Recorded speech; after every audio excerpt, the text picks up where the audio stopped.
Welcome to This Explainer. Today, we're unpacking a seriously turbulent snapshot in time, April 2026. We're going to zoom out from a massive domestic security crisis right onto the global diplomatic stage and then finally ground the whole thing in hard economic data. It's just a fascinating look at how deeply interconnected our modern world really is. So let's just dive right in. We need to ask the core question that connects everything we're looking at today. How exactly do you secure a nation that's facing threats from both the inside and the outside?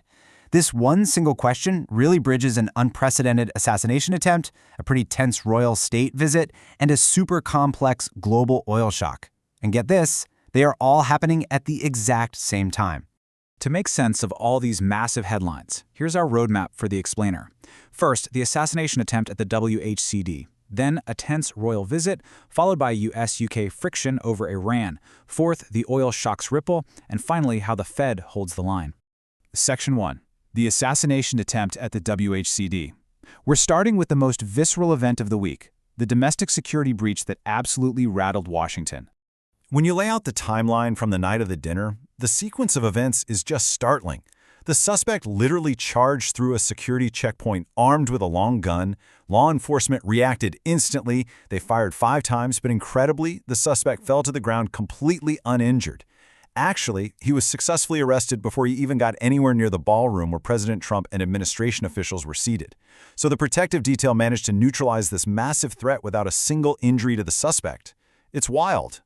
Now, what's truly jarring here is the stark contrast between the suspect's background and the attack itself. Take 31-year-old Cole Allen, for instance. He's a Caltech mechanical engineering grad with a master's in computer science. He worked as an independent game developer, an award-winning tutor. I mean, absolutely zero prior criminal record. But then you look at the violent extreme he resorted to, charging a checkpoint with a long gun, leaving behind a manifesto about his so-called duty to target the administration. It really is a striking, almost terrifying look at how political violence can manifest from the most unexpected backgrounds. Section 2. A tense royal visit. Because, just as the dust was settling, the White House had to pivot immediately to a massive international event. Despite those intense security concerns we just talked about, Buckingham Palace made it crystal clear the historic 4-day state visit by King Charles III and Queen Camilla, it was going to proceed. They expressed deep gratitude to the security teams who were working at breakneck speed to stabilize everything. Basically, the diplomatic show just had to go on. And man, it was quite the show. This whole event was designed to mark a massive milestone, the 250th anniversary of U.S. independence. As U.S. Protocol Chief Monica Crowley noted, this visit was all about celebrating shared history. But even with all the pageantry and the afternoon teas happening perfectly as planned, there was for sure this undeniable undercurrent of tension just bubbling right beneath the surface. Which brings us to Section 3, US-UK friction over Iran. Zooming out further, we see that the security concerns at home are perfectly mirrored by some deepening fractures globally. We're currently witnessing a fascinating diplomatic tightrope being walked by the US and the UK right now. So on one hand, you have this wonderfully warm embrace of the British monarchy. President Trump is offering high praise for King Charles, saying he'd be very safe, but directly contrasted with that, the harsh political reality. The president is repeatedly criticizing UK Prime Minister Keir Starmer, publicly dismissing the elected leader as weak and unreliable. It's a really striking split dynamic between the head of state and the head of government. The absolutely crucial point to grab here is that this deep diplomatic friction, it's rooted directly in major policy disagreements. Specifically, the UK has offered only limited support for US military action against Iran. And because of that hesitation, analysts are literally describing US-UK relations as hitting their lowest point since the Suez Crisis back in the 1950s. Think about that. So while leaders like House Minority Leader Hakeem Jeffries are hoping the royal visit patches things up, the rift over the Middle Eastern conflict is very real and very serious.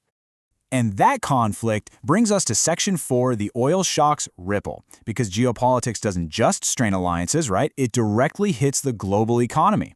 According to the Federal Reserve's March projections, the central bank is really having to adapt to reality. A prolonged conflict with Iran inevitably leads to an energy shock, and higher oil prices mean higher input costs basically everywhere. So the Fed has officially had to upwardly revise their core PCE inflation projections for 2026. It's just a ripple effect. And the shift in the hard data is just undeniable. When you compare the Fed's December 2025 projection to their March 2026 projection for this year, wow. PCE inflation has jumped from an expected 2.4% up to 2.7%. Core PCE is also up to 2.7%, but interestingly, their real GDP change projection also ticked upward a bit, from 2.3% to 2.4%. Ultimately, this Middle East turmoil is forcing the Fed to constantly adjust their expectations for the American economy. Which leads us to Section 5, Fed holds the line. With all this domestic chaos and global oil shocks swirling around them, the central bank has to make a move, or, well, choose not to. 3.75%. That is the top end of their target range right now. The Fed is holding its benchmark interest rate absolutely steady, right between 3.5% and 3.75%. As they try to navigate this incredibly complex, volatile environment, they're just holding the line for a second consecutive meeting. So what you should take away from this is that the Fed is effectively sticking to a first-do-no-harm approach. They're signaling a very cautious wait-and-see strategy while these inflation risks rise. But hey, behind the scenes, there's also some massive institutional movement happening. The Justice Department officially halted its criminal investigation into Chairman Powell. And this comes right down to the wire, clearing a huge obstacle just as his nominated successor, Kevin Warsh, heads into his Senate confirmation hearings on May 15th. It's a time of massive, massive transition at the very top of the financial system. But here's the thing. Despite the domestic security threats we saw at the WHCD, despite all that international diplomatic friction and the energy shocks, the underlying U.S. economy is fighting back. The latest change in real GDP projections shows a remarkably resilient economy. I mean, despite everything, it's still expanding at a really solid pace. It's like a bedrock. So, as we wrap up this explainer, I want to leave you all with a question to mull over. As global friction and domestic tensions violently test the system from literally all sides, will that bedrock of the American economy continue to hold its ground? Or are we standing at the edge of a new economic tipping point? Really, how much pressure can the system take before the data finally breaks? Thanks so much for exploring these complex forces with me today, and definitely keep an eye on how these intersecting events continue to unfold.